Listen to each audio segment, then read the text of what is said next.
Hey everyone, welcome to episode 3 of pyurii's small form factor builds. Today I'm going to be building a little mini AMD powerhouse. It's going to be a 7800 X3D paired with a 7900 XTX. This is a Powercolor reference model. It's going to be powered by an ASUS ROG Loki SFX-L 850 watt power supply. This is a platinum rated power supply. Supposedly it's one of the quietest PSUs on the market, so I'll definitely be checking that out. Here I have 2 sticks of DDR5. They are SK Hynix A die. I removed the heat sinks in a previous video on my Scuba Raptor build. There's a little link up here for that video. But basically these are G.Skill Trident Z5 Neos. That's the CPU, GPU, PSU. It's going to be going on an MSI MPG B650i Edge Wi-Fi. I just unboxed it. Here's a link for it here. And this thing is really nice, compact design, really cool color scheme. It's got the M2 slot on the back. That's pretty cool. I've never seen that before. It's going to be interesting to build with this. Cooling will be handled by the ID Cooling IS55. This is a low profile CPU cooler. As the name states, it's 55 millimeters tall. For storage, I'm going to be using the Solidigm P41 Plus 2 terabyte M2 NVMe PCIe Gen 4 SSD.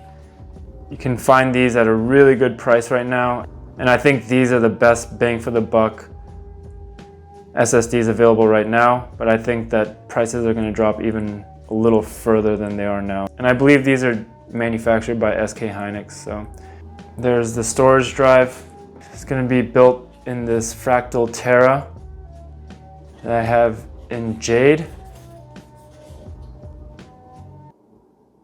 Really beautiful case.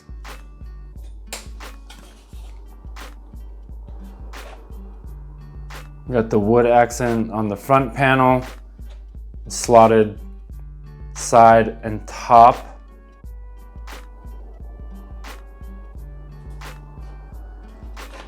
And one of the most efficient uses of space that I've seen in a small form factor case, while still looking amazing. So really excited to put this together. Thanks for joining me. For tools, I have my trusty Wiha Ratchet driver here. Okay. You can store bits inside. I've misplaced a few, but you know, they're around somewhere. I've got the important one right here, the Phillips. So this is the driver that I use. For the smaller screws, I have this little mini electric driver. It's called the Wowstick 1F Pro. It is very useful for builds, and one thing I recommend if you get one of these is getting a magnetic bit set. So there are the ingredients, and I'm gonna get to baking this cake. So the first thing I'm gonna do is show you this card that comes with the Fractal Terra on this really nice natural recycled feeling cardboard, which goes with the kind of organic look they put on the case, and it's called the Terra. So I think they did a good job of keeping this natural earthy feel to it, and the attention to detail on the materials here, the color palette, just top notch, gotta say. So a little note from the designers: I think this kind of stuff is so cool. I really appreciate attention to detail like this and actually showing the original design sketches. I really like this card that they included with the case. Very nice attention to detail there. So here's the manual. Normally I just get straight into building, but usually these mini-itx cases have specific instructions to achieve these configurations. So You can see there's a CPU cooler focus config, a triple slot GPU focus config, or an AIO config. So I'm gonna base my build off of this triple slot GPU focus config. All right, so the first thing you need to do is remove the side panels. So you're gonna unhinge it from the bottom, and there's a lever right here. Pull that. And here's one panel. And same thing on the other side. Lift it up. The latch is gonna be on this side this time. Pull it towards the rear of the case. And here's the case. No side panels. You can remove the top panel by pulling the tab. Then it'll just pull right off, okay? There it is. All right. So in the accessory box, we have the following hardware. The first thing you're gonna do is remove the transport locks. So there's one here, there's one here. You can see them with the bright orange tabs, and then there are two on the bottom as well. You can go ahead and pop these out. And if you turn it upside down, there are two more locking tabs, 1, 2.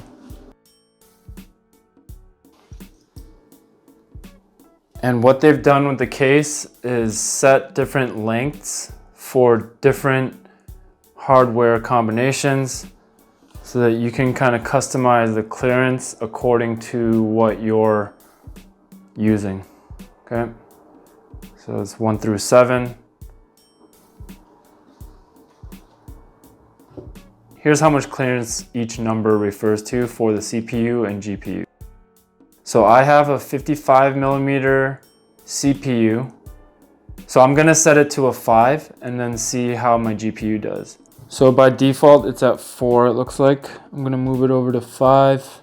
And I originally wanted to throw my 4090 in there, but it was too large. I wanted to throw the 4080 in there, but this thing is like bigger than the whole case. So that wasn't gonna work. So I decided to throw the next most powerful card I had in there, which is the 7900 XTX. So this one is not gonna have a problem fitting in here. Which side does the GPU go on? Okay, so the GPU goes on this side. Oh yeah, it's got plenty of clearance, as you can see. It's not even gonna be a problem with this card. Just to see, I wanna try some of my other cards. So here's a 3080 Ti. No problem with clearance. Let's see, Red Devil 6950 XT. I doubt this one's gonna fit. Yeah, this one's gonna be too long. This one, oh shoot.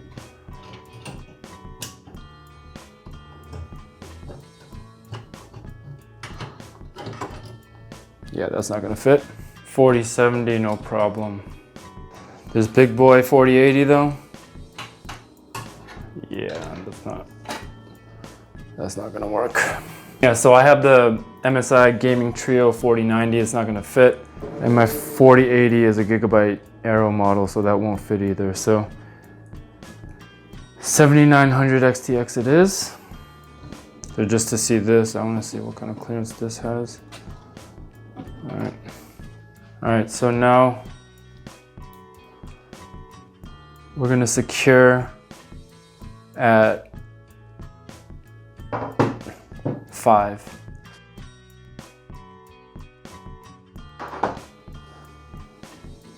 There we go. All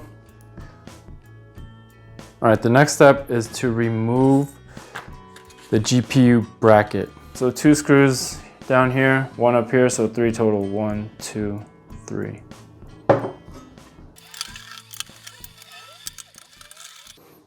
Okay, so here is the GPU bracket. Here's the riser cable. And there's the expansion slot. So motherboard's gonna go in next. I'm gonna put this up here and get the motherboard ready, all right? So, okay.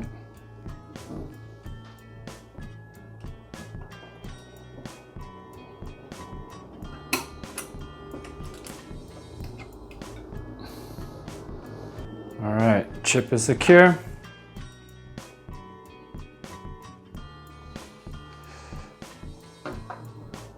Now I'm gonna open up this cooler. And I'm gonna check the installation guide. It looks like this one does not use those stock brackets. You do need to add on a specific set of brackets that come with the kit. So I'm gonna grab that.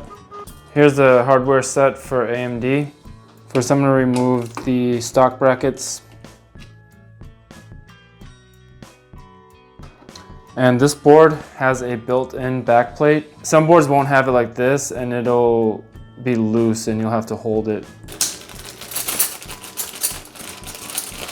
The easiest way to install these types of standoffs is to place the spacers first.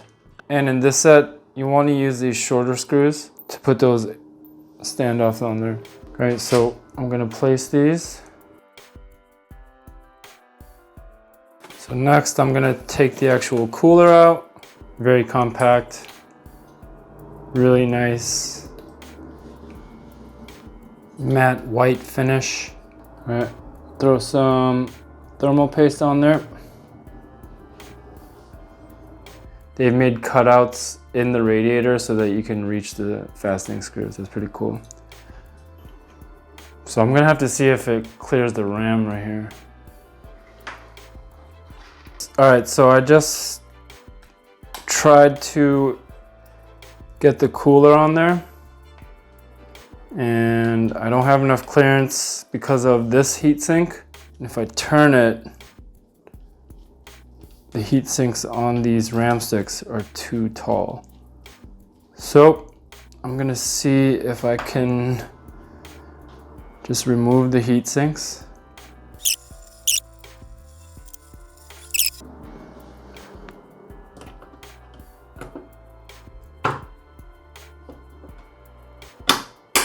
Please tell me that's enough clearance, please.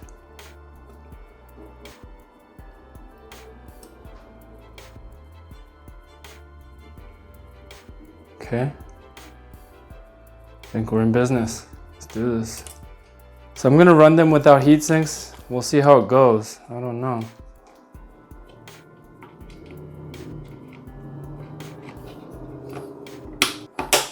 You're gonna need a thinner driver to get in between the radiator here.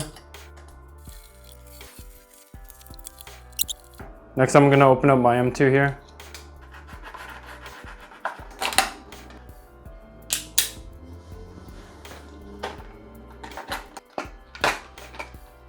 Here it is, P41 Plus, 2 terabyte. CPU is in place, RAM is in place, SSD is in place, cooler is in place. Now we're gonna put this onto the frame. I'm gonna connect the front panel cables now. Next, this beautiful power supply is going in the build.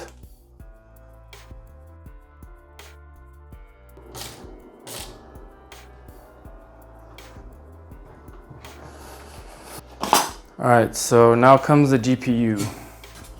Take your GPU, throw it into the slot here. Got our set screws back on the bracket. The GPU is now secured to the bracket. It's all plugged in. There are 2 holes here, 1, 2, that correspond to these 2 standoffs right here, 1, 2. So I'm gonna go ahead and line those up. So now I'm gonna insert the PCI riser. Snapped in. All right, as I thought I was completing this build, I was about to close it up and I realized I didn't feed any power to any components. I just placed everything in there. So one thing I didn't notice when I unboxed this ROG Loki 850 watt Platinum White Edition SFX-L PSU, I didn't look at the wires, and if you look at them closely, they have really thin wiring that's very flexible, as opposed to this more rigid wiring. It's pretty cool that they made it in this material, knowing that people are going to be cramming these into small spaces. So pretty cool attention to detail on that. The clearance obviously is pretty tight for the power cables. So I'm going to have to remove the GPU again to access that area. So I ended up having to take apart pretty much the whole thing to get these power cables attached, and then I was able to reassemble it, and then I realized that I forgot one more wire. So I fished this one through the grate in the bottom, and luckily I was able to get it routed and all zip tied up. Okay, I'm in the home stretch here. So all I gotta do now is replace these panels and power it up. So this one goes here. The side with the latch should go towards the back. So we're gonna put the front in first. Hold this latch, push it down, and it's gonna slide into place. Snap that in. Oh man, this thing feels nice. So there it is from one side. There's the GPU side. Looks so nice. So we're gonna put the lever towards the back. Get this side in first, hold the lever down, push it in, and then you wanna kinda lock it into place as you place it. And that's it. Here it is. This is probably the best looking build I've ever made. And I hope you like looking at it as much as I do, because I took a lot of shots of it. Overall, I had a lot of fun putting this config together, and it's got to be my favorite case right now. It just fits in with my style of aesthetic. You know, I use a lot of neutral colors, earthy colors, and the theme of this case is just right up my alley. I love how it's clean and compact, well engineered, well designed. Definitely something that belongs on pyurologie. So I'm gonna share a few more rolling shots of the finished configuration, and then I'm gonna show a little footage of the rig running Tarkov on customs in 4K on my pure settings. So feel free to enjoy some footage of the configuration, and then I'm gonna show it running Tarkov in 4K on my Samsung Odyssey Neo G8 240Hz 4K monitor. So feel free to use the timestamps to skip ahead to that point. Otherwise, thanks for joining me on this one, and see you on the next one.